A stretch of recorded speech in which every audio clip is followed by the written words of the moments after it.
I caught my own son, 58 years old, gray at the temples, hands I held when he was 3 days old, photographing my will like a thief cataloging inventory in a warehouse he plans to rob. Last Sunday, 8 o'clock sharp, I was in the kitchen brewing dandelion root tea, and I saw him in the reflection of the hallway mirror, crouched over my desk like a hyena over a carcass that hasn't stopped breathing yet. And the worst part, I put that carcass on the table myself. I handed him the knife and showed him where to cut. That is the confession I'm making tonight. But there is a second confession, a master secret, the thing I did after I watched him betray me, that I will not give you until the very end of this conversation. And if you leave before I finish, you will walk out of here unarmed. That is your choice.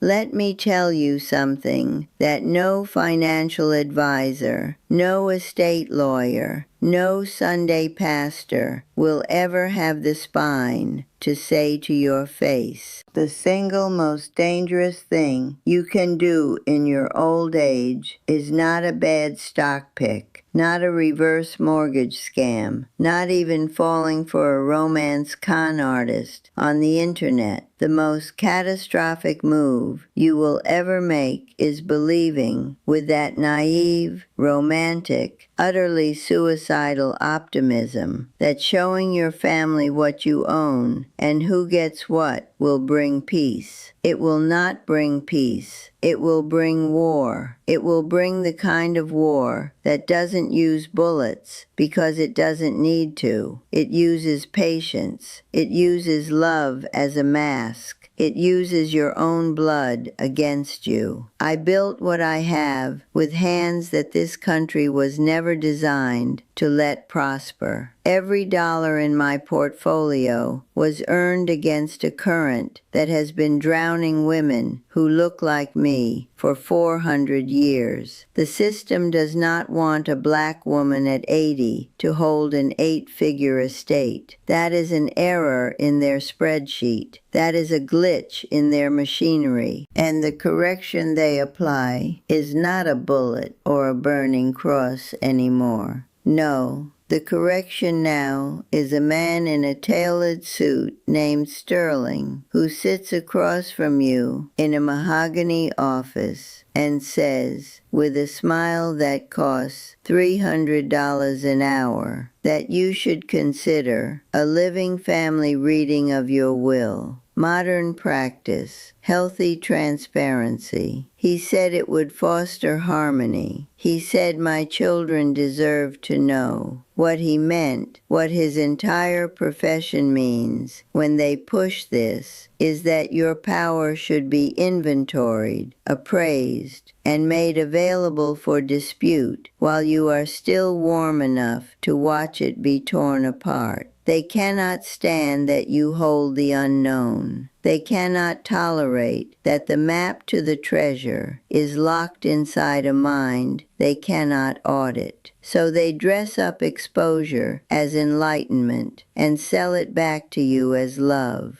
I fell for it. I want you to hear that clearly. I fell for it. 80 years of surviving, and I walked into the oldest trap in the book because my daughter Valerie spent 6 months whispering that people were talking, that they wondered if maybe Mama was slipping, if maybe her mind was not what it used to be. She didn't say it outright. She is far too surgical for that. She said it in questions. Mama, did you already pay that bill? Because I noticed. And, Mama, are you sure you remember where you put drip, drip, drip like acid on stone. And what does a proud woman do when her competence is questioned? She proves it. She overproves it. I took that navy blue folder, the one with my entire estate plan, and I laid it on the oak table in my library, like a general spreading out a battle map for soldiers she trusted. I said, "Look, everything is in order. My mind is a fortress. Read it and know." That was the last moment I was safe in my own home. You need to understand what information does to people who have been waiting. Marcus, my firstborn, had 5 years of sobriety. 5 years of expensive wellness retreats and recovery coins and testimonial speeches where he stood on stages and told strangers how he conquered gambling and opioids. 5 years of performance. And in one evening, the exact dollar amount attached to my death lit up every dormant receptor in his brain like a switchboard catching fire. He did not see a legal document. He saw a rescue. He saw the number that would let him sit at tables in offshore casinos without consequence, because no matter how deep the hole, Mama's money would fill it when she finally had the decency to die. I showed him the safety net, and the safety net became a trampoline that launched him straight back into the abyss. 3 days later, 3 days, a private creditor from Las Vegas called my house. Marcus had used the photograph of my will, my own notarized pages, to open an unregulated line of credit. $500,000, secured not by collateral he owned, but by the collateral of my coffin.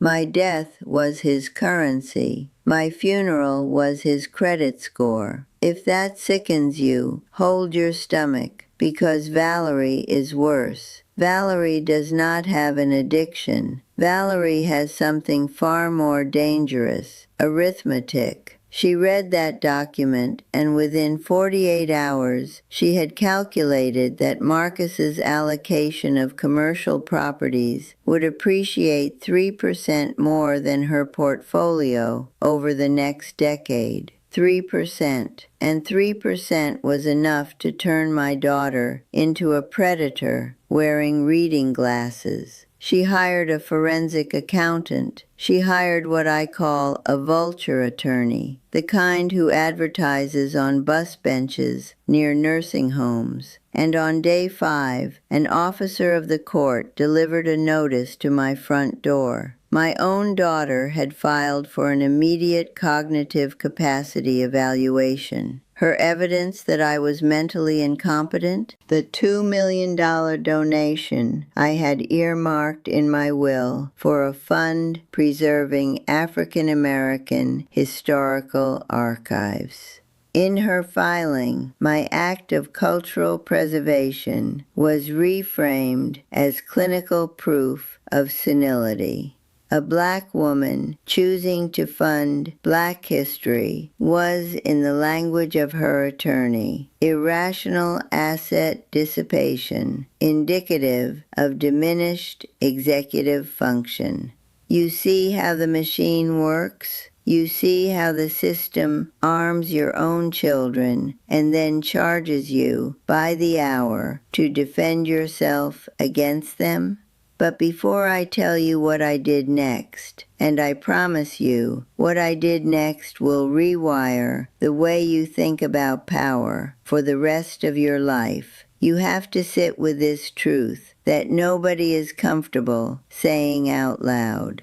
Your family does not love your money. Your family loves what your money represents, which is the elimination of their own fear. And the moment you show them the exact shape and size of that elimination, you have given them a reason to accelerate your irrelevance. You are no longer a mother. You are a timeline. You are an obstacle between them and the resolution of their anxiety. Every birthday cake they bring you after that, every phone call asking how you feel, every visit where they check if you're eating, it is all reconnaissance. They are monitoring the asset. They are checking on the investment. And if the investment is taking too long to mature, they will find ways to speed up the harvest. Day 7, both of them in my house, uninvited, past midnight, Marcus sweating, trembling, pupils the size of dimes, begging me for an advance on his inheritance because the men he owed money to were not the kind who filed lawsuits. They were the kind who filed you into a hospital bed. And Valerie, standing behind him, screaming that I needed to revoke the historical donation immediately because it was their birthright I was giving away to dead people. My own living room, the room where I read them bedtime stories, the room where I taught them to count, to pray, to tie their shoes. That room became an extortion floor, a hostage negotiation where I was both the hostage and the ransom. If you are still watching this, and you have ever, even once, considered sitting your family down and walking them through your estate plan, if you have ever thought that honesty would buy you gratitude, I need you to type strength in the comments right now so I know you are awake, so I know you are listening. Because what I am about to teach you is not something you will hear from anybody who profits from your vulnerability, and that includes every institution that has ever asked you to disclose. Here is what I did. I walked to that oak table. I picked up the navy blue folder. I looked my son in his desperate, trembling eyes, and my daughter in her cold, calculating ones, and I fed every single page of that will into the fireplace. I stood there and watched it curl and blacken and turn to nothing while they screamed and grabbed at the air like children watching their Christmas presents burn. And when the last ember died, I told them in a voice I did not raise, "Your future just turned to ash. Whatever you thought you know nothing now. Go home." The next morning, while they were still scrambling and calling Sterling's office in a panic, I executed what I call the black box protocol. I transferred 100% of my assets, every property, every stock, every piece of art, every account, into an irrevocable blind trust administered by a corporate board in Nevada. Not Sterling's firm, a new entity, people who had never met my children and never would. I did not just rewrite the will. I destroyed the concept of inheritance as they understood it. Marcus and Valerie were demoted from heirs to conditional beneficiaries. The difference is everything. An heir waits for you to die and collects. A conditional beneficiary earns the right to receive, and that right can be revoked at any moment for any reason that the trust's governing documents specify. And I made those conditions surgical. Valerie's clause contains a no-contest provision so aggressive that if she ever files another motion against me in any court for any reason, she forfeits her entire share. Not a penalty, total forfeiture. Every cent redirected to the Historical Archive Fund she tried to destroy. And Marcus will never see a lump sum as long as I am alive or dead. He receives quarterly dividends. modest, controlled amounts, and only upon submission of a hair follicle toxicology report proving absolute sobriety, administered by an independent clinic that I selected, that he cannot influence, and that reports directly to the trust board. If he fails one test, the payments pause for a full year. If he fails two, his share converts permanently to a scholarship fund for addiction recovery programs in communities that look like ours. You want to know what happened when they found out? Silence. Absolute cathedral silence. Because you cannot fight what you cannot see. You cannot scheme against a number you do not know. You cannot use a weapon that has no shape. I took back the single most powerful tool any human being holds over another: uncertainty, the not knowing, the mystery of what Mama might do. That mystery is not cruelty. That mystery is the only leash strong enough to restrain grown adults who have proven under clinical conditions that they will cannibalize their own mother for a percentage point. Now I promised you a master secret, and I do not break my word, because my word is the only currency the system cannot devalue. Here it is. When I burned that will in front of my children, the document in that navy blue folder was not the real will. It was a decoy, a copy I had made 3 days earlier after I saw Marcus photographing the original, specifically for the purpose of burning it in front of them. The actual original was already in a safe deposit box at a bank in a different state, being used as the foundational document for the blind trust I had begun setting up the moment I saw his reflection in that mirror.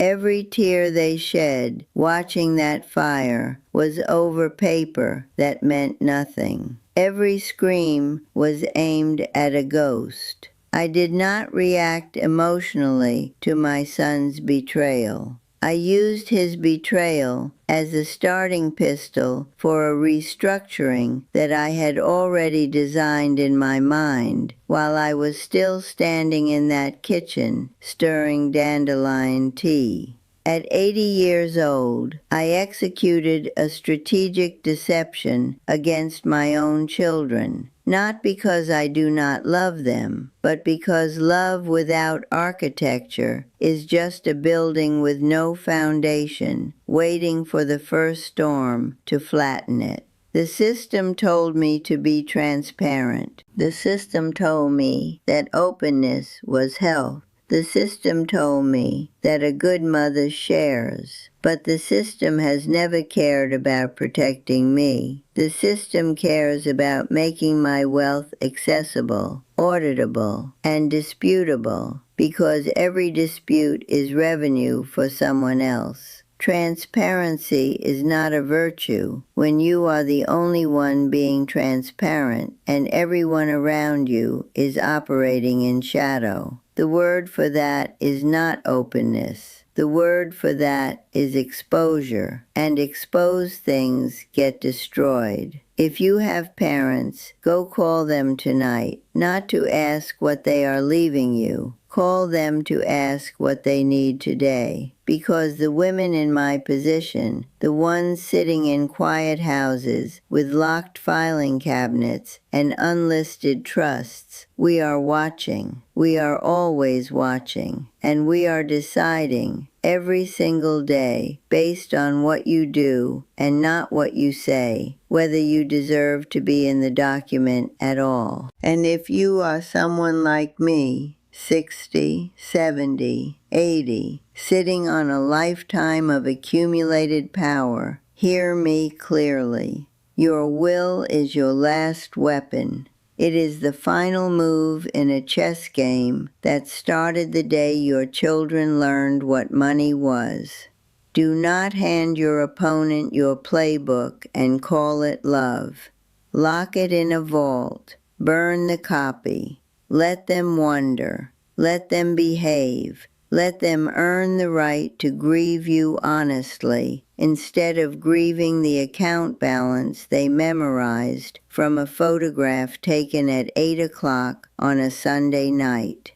You have one life. You have one legacy. And you have exactly one chance to make sure it survives the people who are supposed to carry it. Do not waste that chance on transparency. Invest it in silence. Comment below the biggest mistake you ever made trusting your family with financial information, or keep handing them the map to your own burial ground. The choice, as it has always been, is yours. But at 80, I have made mine, and my fortress has never been stronger.